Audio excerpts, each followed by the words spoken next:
Predator ബാഡ്ലാൻഡ്സ് തിയേറ്ററിൽ പോയി കണ്ടു. കിഡിലൻ എക്സ്പീരിയൻസ് ആയിരുന്നു. Super film. തിയേറ്ററിൽ മസ്റ്റ് വാച്ച് ആണ് ഈ ഫിലിം. ഇതിന്റെ വിഷ്വലൈസേഷനും ആ പ്രസന്റേഷനും സൗണ്ടും അടിപൊളിയായിരുന്നു. കിട്ടില്ലനായിട്ട് ആക്ഷൻ സീക്വൻസ് ഈ സിനിമയിൽ അവർ സെറ്റ് ചെയ്തിട്ടുണ്ട്. ഗൂസ് മൂവ്മെന്റ്സ് കിട്ടുന്ന ഒരുപാട് സീക്വൻസുകൾ ഉണ്ട് സിനിമയിൽ. ഒക്കെ നല്ല രസമായിട്ട് തന്നെ എടുത്തു വെച്ചിട്ടുണ്ട്. ഇതുപോലൊരു ആക്ഷൻ അഡ്വഞ്ചറസ് ഹോളിവുഡ് ഫിലിം നമ്മൾ തിയേറ്ററിൽ എന്ത് പ്രതീക്ഷയാണോ കാണാൻ പോകുന്നത് അതെല്ലാം അവർ ഡെലിവർ ചെയ്തിട്ടുണ്ട്. നമ്മൾ കൊടുക്കുന്ന കാശിന് മുതലാണ് ഈ സിനിമ. അപ്പൊ ഇത് OTT-യിൽ ഒന്നും കാണാൻ നിൽക്കണ്ട. ഈ സിനിമ കാണാൻ താല്പര്യം ഉണ്ടെങ്കിൽ തിയേറ്ററിൽ തന്നെ കാണാം. കിട്ടില്ലൻ എക്സ്പീരിയൻസ് ആണ്. അടിപൊളിയായിരുന്നു സിനിമ. ആ ഡോൾബി സൗണ്ടും ആ വിഷ്വലും കാര്യങ്ങളും ആക്ഷൻസും സംഭവങ്ങളൊക്കെ നല്ല രീതിയിൽ അവർ വർക്ക് ചെയ്തിട്ടുണ്ട്. നന്നായിട്ട് തന്നെ പ്രസന്റ് ചെയ്തിട്ടുണ്ട്. ഡാൻ ട്രച്ചൻബർഗ് ആണ് ഈ ഫിലിം ഡയറക്ട് ചെയ്തിരിക്കുന്നത്. അപ്പോൾ ഈ സിനിമയുടെ ഒരു പ്ലോട്ട് പറയുകയാണെങ്കിൽ പ്രൊഡക്ടറിന്റെ ഗ്രഹത്തിലുള്ള ഒരു യങ് പ്രൊഡക്ടർ അവരുടെ ക്ലാനിലെ ഒരു വീക്കസ്റ്റ് പ്രൊഡക്ടറാണ്.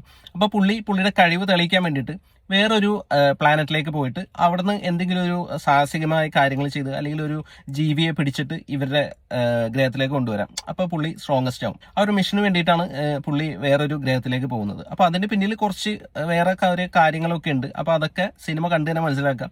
നല്ല ഇമോഷണൽ കണക്ഷൻ കിട്ടിയ സംഭവങ്ങളൊക്കെ ആയിരുന്നു. അപ്പൊ പുള്ളി എന്തിനു വേണ്ടിയാ പോകുന്നതെന്നുള്ളത് നമുക്ക് ഫസ്റ്റ് തന്നെ സിനിമയിൽ കാണിച്ചു തരുന്നുണ്ട്. ആ ഒരു ബേസ് ഇതിൽ കിടക്കുന്നതുകൊണ്ട് നമുക്ക് ഭയങ്കര ഇൻട്രസ്റ്റിംഗ് ആയിട്ട് നമ്മൾ ഇങ്ങനെ വെയിറ്റ് ചെയ്തിരിക്കും ഇനി എന്താണ് വരാൻ പോകുന്നതെന്നുള്ളത്. പിന്നെ പ്രൊഡക്ടർ പുതിയ ഗ്രഹത്തിൽ എത്തിക്കഴിയുമ്പോൾ പുള്ളി നേരിടാൻ പോകുന്ന കാര്യങ്ങളൊക്കെയാണ് ഈ സിനിമ പറയുന്നത്. പ്രൊഡേറ്റർ ഫ്രാഞ്ചൈസിയിലെ 6ാമത്തെ സിനിമയാണ് ബാഡ്ലൈൻസ്.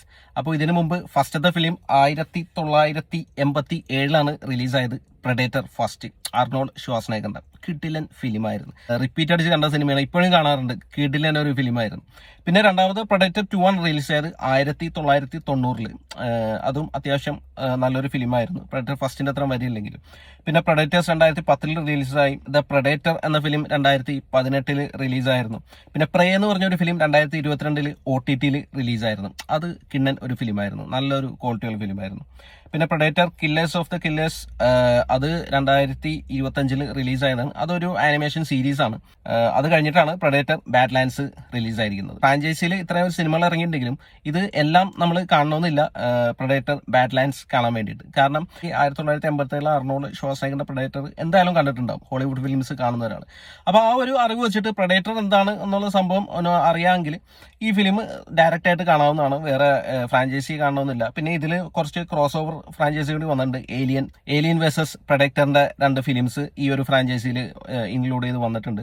ഇതൊരു സ്കെയറി മൂവി അല്ല. ഇത് ജസ്റ്റ് ഒരു അഡ്വഞ്ചറസ് മൂവിയാണ്. ഒരു അഡ്വഞ്ചറസ് ടൈപ്പിലാണ് പോകുന്നത്. അതിൽ കുറച്ച് കോമഡീസും കാര്യങ്ങളെല്ലാം കൂടിയൊക്കെ മിക്സ് ചെയ്തിട്ട് സെറ്റായിട്ട് തന്നെ അവർ എടുത്തിട്ടുണ്ട്. അപ്പോൾ ഓവർ കോംപ്ലിക്കേഷനോ കാര്യങ്ങളോ ഭയങ്കര സ്കെയറി സംഭവങ്ങളോ ഒന്നുമില്ല. നിങ്ങൾ കുട്ടികളൊക്കെ ആയിട്ട് കാണാൻ പോകുന്നെങ്കിലും എൻജോയ് ചെയ്യാൻ പറ്റും. അങ്ങനത്തെ ഒരു മൂവിയാണ് ബാഡ്ലാൻഡ്സ്. അപ്പോൾ നിങ്ങൾ ഈ സിനിമ കണ്ടിട്ടുണ്ടെങ്കിൽ നിങ്ങളുടെ അഭിപ്രായം ഒന്ന് കമന്റ് ചെയ്യാം. വീഡിയോ ഇഷ്ടപ്പെട്ടാൽ ഒന്ന് ലൈക്ക് ചെയ്യാം. ചാനലൊന്ന് സബ്സ്ക്രൈബ് ചെയ്താൽ സന്തോഷം. പുതിയൊരു വീഡിയോയുമായി നമുക്ക് വീണ്ടും കാണാം. Thanks for watching.